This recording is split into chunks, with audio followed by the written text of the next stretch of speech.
Let's start with Chelsea. For the guy who talked about 𝐿𝐨𝐧𝐬 Fernandes, we hear that deal is closed, at least according to Benfica. Roger Schmidt, the manager of Benfica, says any interest that Chelsea may have had in 𝐿𝐨𝐧𝐬 Fernandes, Dion, says that matter is closed and they're moving ahead with their player. I mean, you know what? Benfica have seen that they can get a lot of money for their players. Let's not forget, Liverpool almost paid close to 100 million to get Darwin Núñez just last season.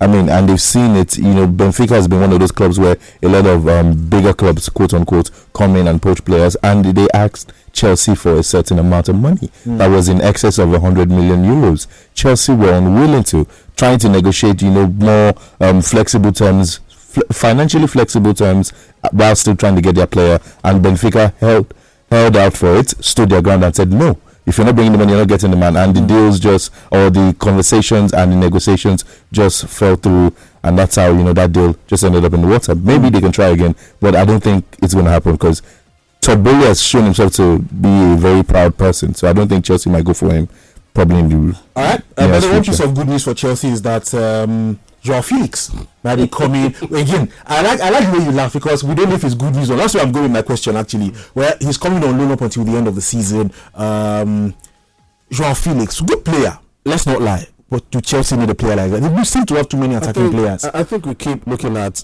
Joao Felix from the point of view while he was at Benfica. I think he hasn't done a lot to even warrant the money Chelsea will be paying for the loan deal, basically. Yeah, but the thing is, I mean, we've all agreed here that we saw him at the World Cup as well. Diego Simeone, fantastic. Well, Fernando Santos is but at least he scored. But at least he scored.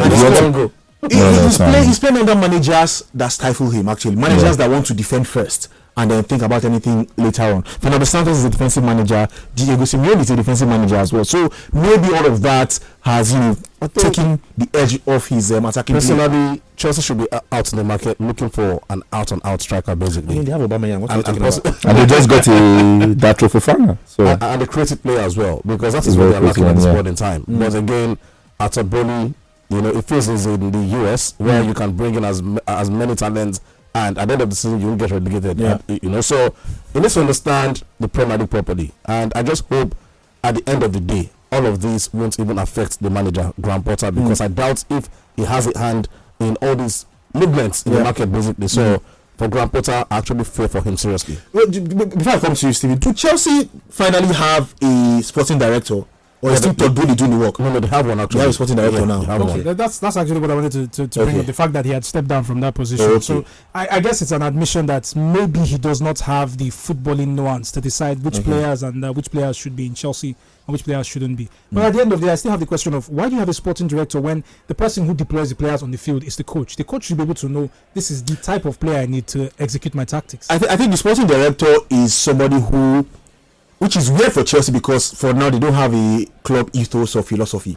The sporting director is the one who forms the club's philosophy, club's mentality, club's ethos and whatever it is, and then identifies the players that suits all of that. And then the coach will have a final say if he actually wants this player. They could give a list of 6 players and say, this is what we are about as a club. These are the players that suit all of this.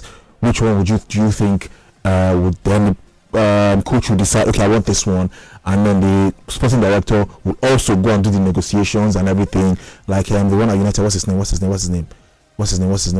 I'm trying to remember. Sorry, it's evading me right now. That was doubling as CEO, and what's his name? The one that was Ed Woodward. He was well hated by everybody at United, actually. Ed Woodward, the one at Liverpool as well. Mike Edwards as well. So I mean, the Liverpool flourished under Mike Edwards. They did. So that's what the sporting director does, actually. Let's go to Arsenal. You want to say something? Never mind. All right, Arsenal, they're officially in talks now. Well, they've been in talks in a while, but they're in talks with Shakhtar Donetsk for Mykhailo Mudryk. Obviously one of the highly rated players around, and but again, they're offering something lower than what. I mean, if you want a player, I don't know, maybe it's just me, but if you want a player so badly and you've been chasing him for a while, pay the money and get the player. Clubs don't spend heavy in the general transfer window, the winter transfer window, because the season is obviously in full swing, or seasons obviously in full swing, and some of these players want to keep their talent. A lot of clubs want to hold out for a lot of money, while the clubs who want to make the purchase would be the ones trying to find the best bargains and still get top quality. Arsenal are trying to get the man, probably because the injury that has been affecting what's his name, Gabriel Jesus, ruling him out for at least like 3 months. So they need an attacking option, but Mudryk plays on the flanks, and they're already covered in that area. Probably, Mikel Arteta will have options. I still don't know why. Maybe they could have just tried to get a backup striker. They have 𝐈𝐍𝐒 and everything. Sometimes you can even deploy Martinelli up front, but that's that conversation for another. Mikel Mudryk, I think Arsenal are going to get the man. The man, if you check his social media, he's always trying to shoot his shots, quote unquote, to Arsenal. In his mind, exactly. His mind is already there. I think just once they're done with all the negotiating and trying to get all the paperwork aside, this man is coming to Arsenal, and I think he will be a good signing. He will just give Arteta a conundrum with all the attacking options at his disposal. All right, but what is the attraction with United and Wout Weghorst? Well, I mean, why? Why? From what I've seen of the player, of course, and looking at the way ETH loves to actually set his team up, I think he's one player that loves to press. And I remember while it was at Burnley, I think he had the highest percentage in terms of the high press in that particular team.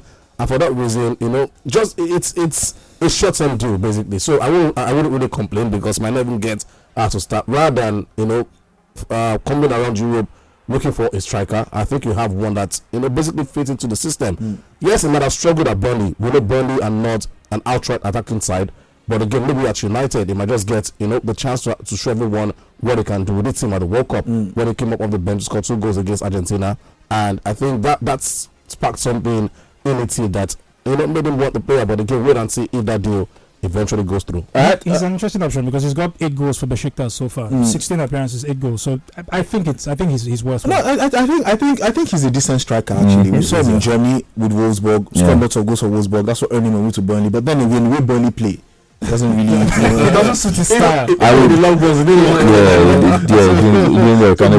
Yeah, a peculiar kind of club. So I don't think you can judge him on that. So he's doing well at Besiktas, but he's still on loan at Besiktas from Burnley. But he has offered to pay compensation to Besiktas and then finish his loan spell at United to the end of the season, because I think Burnley are most likely going to come back to the Premier League and even all the players they can get. You already have a player who is doing well and scoring goals. How about you give him a chance? So different manager with an attacking style of play. And plus, guess what? He gets to play. Okay, he gets to play in the Premier League ahead of his actual teammates and everything. And the man is actually looking forward to the deal. I think I'm only skeptical because of his age, but we've seen players in upwards of 30 excel in that team. Case in point, like Casemiro and Eriksen. And because United are an attacking side, that's the sort of identity they have under Erik ten Hag. I'm sure he will flourish. I hope he will flourish, barring any unfortunate incidents should this deal happen. But it looks like a good deal. Not particularly excellent, but it's a decent deal for this point of the season. All right, let's focus now on the calls and messages. 0700 923 923 923 is the number for you to call. If you enjoyed this video, hit the subscribe button for more. Leave a comment and like. Thank you.